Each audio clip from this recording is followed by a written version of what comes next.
Pilih kanan atau kiri?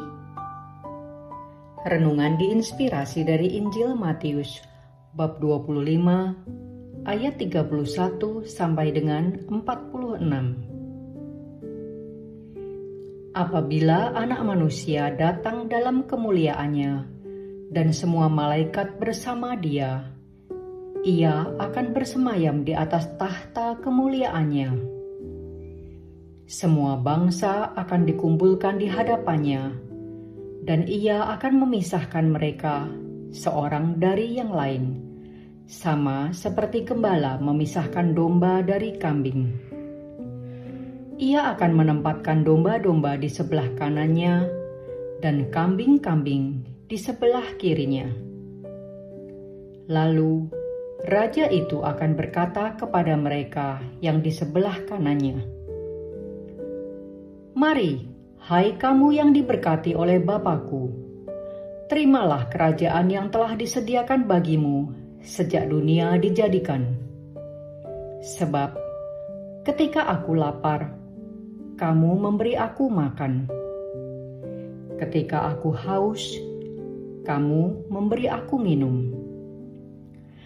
Ketika aku seorang asing, kamu memberi aku tumpangan. Ketika aku telanjang, kamu memberi aku pakaian. Ketika aku sakit, kamu menjenguk aku. Ketika aku di dalam penjara, kamu mengunjungi aku." Lalu orang-orang benar itu akan menjawab Dia, "Tuhan, kapan kami melihat Engkau lapar dan kami memberi Engkau makan, atau haus dan kami memberi Engkau minum?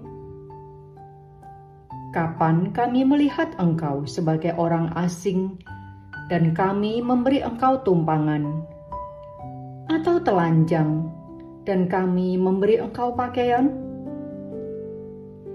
Kapan kami melihat Engkau sakit dan dalam penjara dan kami mengunjungi Engkau?" Raja itu akan menjawab mereka, "Sesungguhnya aku berkata kepadamu, segala sesuatu yang telah kamu lakukan untuk salah seorang dari saudaraku yang paling hina ini, kamu telah melakukannya untuk aku." Ia akan berkata juga kepada mereka yang di sebelah kirinya, "Enyahlah dari hadapanku, hai kamu orang-orang terkutuk. Enyahlah ke dalam api yang kekal, yang telah disediakan untuk iblis dan malaikat-malaikatnya. Sebab ketika aku lapar, kamu tidak memberi aku makan. Ketika aku haus, kamu tidak memberi aku minum. Ketika aku seorang asing, kamu tidak memberi aku tumpangan. Ketika aku telanjang, kamu tidak memberi aku pakaian. Ketika aku sakit dan dalam penjara, kamu tidak menjenguk aku." Mereka pun akan menjawab, "Tuhan, kapan kami melihat Engkau lapar, atau haus, atau sebagai orang asing, atau telanjang, atau sakit, atau dalam penjara, dan kami tidak melayani Engkau?" Ia akan menjawab kepada mereka, "Sesungguhnya aku berkata kepadamu, segala sesuatu yang tidak kamu lakukan untuk salah seorang dari yang paling hina ini, kamu tidak melakukannya juga untuk aku." Orang-orang ini akan masuk ke tempat hukuman yang kekal, tetapi orang benar ke dalam hidup yang kekal. Demikianlah sabda Tuhan. Terpujilah Kristus. Pada akhir zaman, dari tahta kerajaannya, Yesus akan bertindak sebagai hakim yang mengumpulkan dan kemudian memisahkan manusia dalam dua kelompok, yaitu kelompok orang benar dan kelompok orang jahat. Kelompok orang benar diberi tempat terhormat di sebelah kanan, diundang masuk ke dalam kerajaannya untuk menerima berkat dari Bapa dan hidup kekal. Sedangkan kelompok orang jahat di sebelah kiri akan dimusnahkan ke dalam api yang kekal. Pemisahan ini merupakan tindakan Allah dalam menanggapi sikap manusia terhadap kasih-Nya. Yesus memerintahkan agar manusia memiliki belas kasihan kepada sesama yang mengalami kesulitan atau tersingkirkan. Perbuatan belas kasihan yang dimaksud adalah memberi makan, minum, tumpangan, pakaian kepada orang yang berkekurangan, serta menjenguk orang sakit dan mengunjungi tahanan. Bagi Yesus, segala sesuatu yang kita lakukan bagi orang yang lemah dan terpinggirkan, berarti kita melakukannya untuk Dia.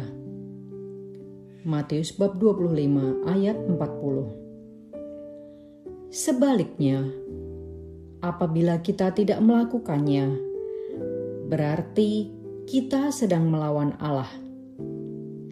Jadi, ikutilah perintah Yesus ini.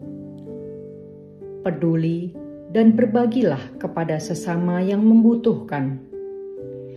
Sikap diam atau tidak peduli merupakan sikap yang menentang Allah. Pilihan bagi manusia hanya dua: hidup kekal atau api yang kekal. Analogi dari perikop ini seperti orang kaya yang mengadakan pesta mewah di rumahnya yang megah. Rumah tersebut dilengkapi dengan pagar tinggi yang memisahkan antara orang yang diundang pesta atau tidak diundang. Pintu gerbangnya pun dijaga banyak penjaga. Hanya tamu yang memiliki undangan boleh ikut pesta bersama tuan rumah. Sedangkan orang yang mencoba-coba masuk tanpa undangan akan diusir dan dibiarkan kepanasan di luar pagar. Yesus adalah Raja sekaligus Hakim Agung. Dia sudah menyampaikan kepada kita tentang kriteria untuk masuk ke dalam kehidupan kekal. Masihkah kita bersikap tidak peduli, acuh tak acuh terhadap sesama di sekitar kita? Mari kita berjuang bersama untuk masuk ke dalam kehidupan kekal. Ulurkanlah tangan bagi orang-orang yang membutuhkan perhatian, karena semua yang kita lakukan itu adalah untuk melayani Allah. Marilah berdoa. Yesus, kami bersyukur karena telah diberitahu tentang bagaimana cara masuk ke dalam kehidupan kekal. Bimbinglah dan ingatkanlah kami agar selalu peduli kepada sesama yang berkekurangan dan terpinggirkan, karena ketika itulah kami melayani Engkau.